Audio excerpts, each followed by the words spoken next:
Today we're going to talk about how to build a sustainable client roster so that you can have a sustainable career as an adventure photographer. My name is Dalton Johnson. I've been an adventure photographer for the last decade.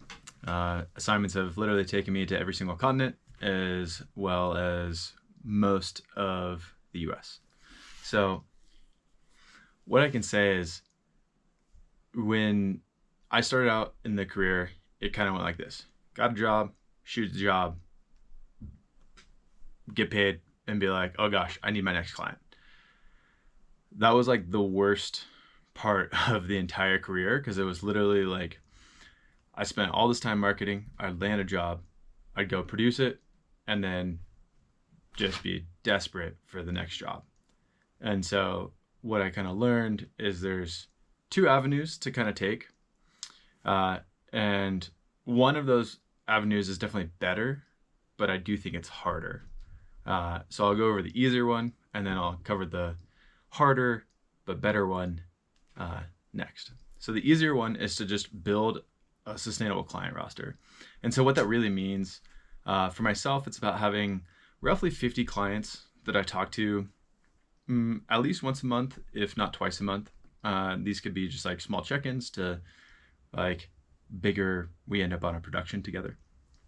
This could be a brand. It could be an agency. It could be a production agency. Really just anyone that's going to hire you. And so I typically try to maintain a roster of about 50 of these people, one or two contacts at that location, and just talk to them, and then when a job rolls around, a job rolls around. So the point of having 50 is I've found usually that means probably 10 to 15 of those will hire me that year. If I increase that list, I usually can't spend enough time talking to them to get the work, or like stay top of mind. If I go less than that, the percentage of hire rate, because personally I just don't know when they need to hire, kind of dips down. And so right around 50, as I've found, has been a sweet spot. And so the benefit of that has really helped move the career forward, as I know what work is going to come in the door because I have that. And it's like, okay, cool. Like this list of clients will help go from there. And that is super helpful for like peace of mind and knowing like where you can invest in personal projects because your calendar is kind of filled, but it's not totally filled. You have money coming in so you can pay your bills and you don't have to like stress of like, oh man, I might have to go get a different job or something like that. And then thirdly, having a sustainable client roster gives you peace of mind to like market outward to different potential clients and kind of see your client list as a revolving door. And what I mean by that is like maybe the marketing director loves you, but they leave, and they leave to a place that's not a job that will hire you because it's not the same type of photography and they don't want your work. But now the new marketing director at that brand or agency doesn't want to work with you because they already have somebody else. And so now you just lost that client.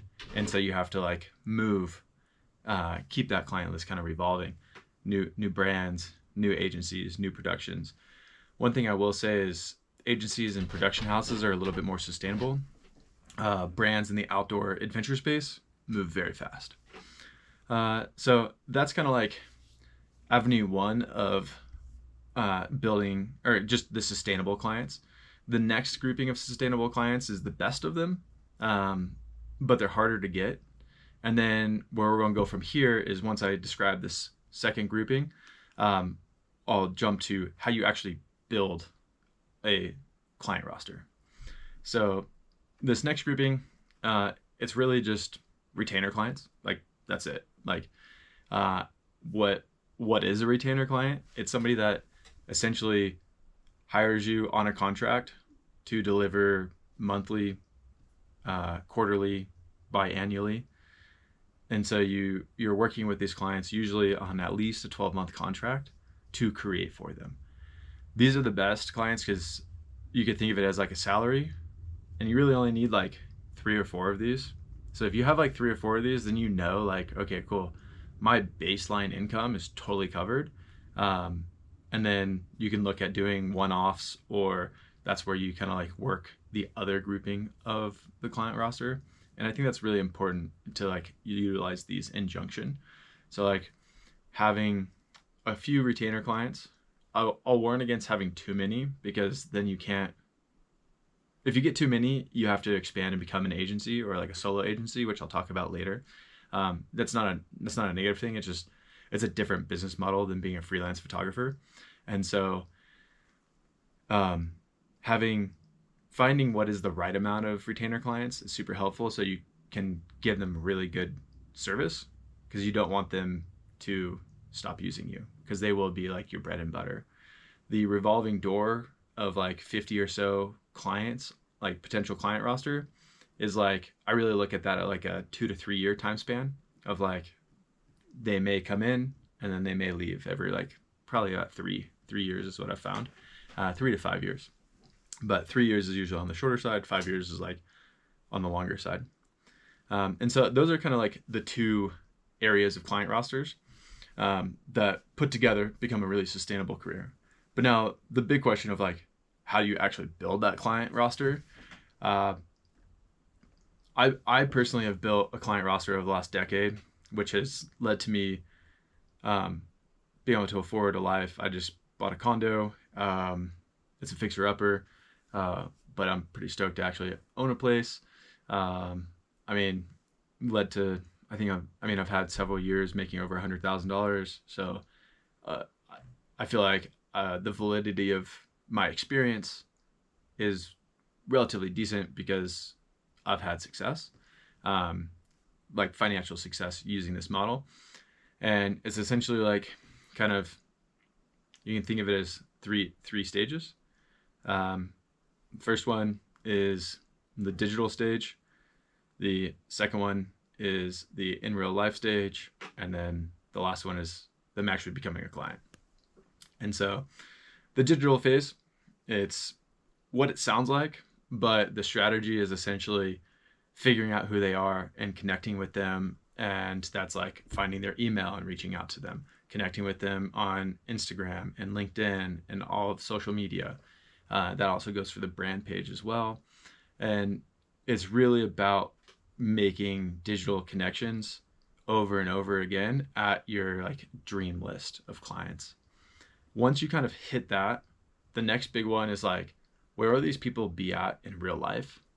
And that stage is really important. So like going to expos or conferences or things of that sort, and you go there and you'll let this digital relationship know, hey, I'm going to XYZ conference. Are you going? You already know they're going. You're just asking them to keep the conversation going. And then they go, oh yeah, Dalton, I totally am. Love to meet you. And you're like, cool, I'll swing by your booth. And then you swing by the booth, you hang out, you shoot the shit, you have a good time, etc. And then from there, it's about continually fostering that relationship, because at this point, once you've made that real connection, they're in that kind of client rotation. You just need them to become a client. And then they become a client. And so that's really like the 3 stages to them, like to building a sustainable client roster. And so I'll just go over it again. It's like digitally you connect with them, and then you make that digital real by being in person. And in person, like I think expos and conferences are the easiest, but the other way that you could really do it would be like, if it's a running brand, go to a race that's like nearby your house, if they're like sponsoring the race, because they're going to send somebody there, and then you just link up with them there and then talk about creating content together, photos, videos, whatever, and then kind of go from there. And then the whole goal is that essentially you build this roster up and you just keep talking to them every single month. And then eventually they're like, hey, I got a job for you. And then that job goes really well. You can pitch them the idea. Hey, I really like to work with my clients on a retainer process. I enjoyed working with you. Do you want to be a retainer? This is what it looks like. Here's some of my other retainers. And then kind of go from there. Some say yes, some say no. So that is pretty much how I've built a sustainable client roster to create a sustainable career as an adventure photographer. This model is essentially what made it so I went around the world in 2024 and had an assignment on every single continent, even went above the Arctic Circle and below the Antarctic Circle. So it works. If you guys have any more questions or anything like that, you can drop in the comments below. Thank you so much for everything. And yeah, honestly, I'm just here to help you guys out. If you have any questions about becoming an adventure photographer, let me know. Thanks.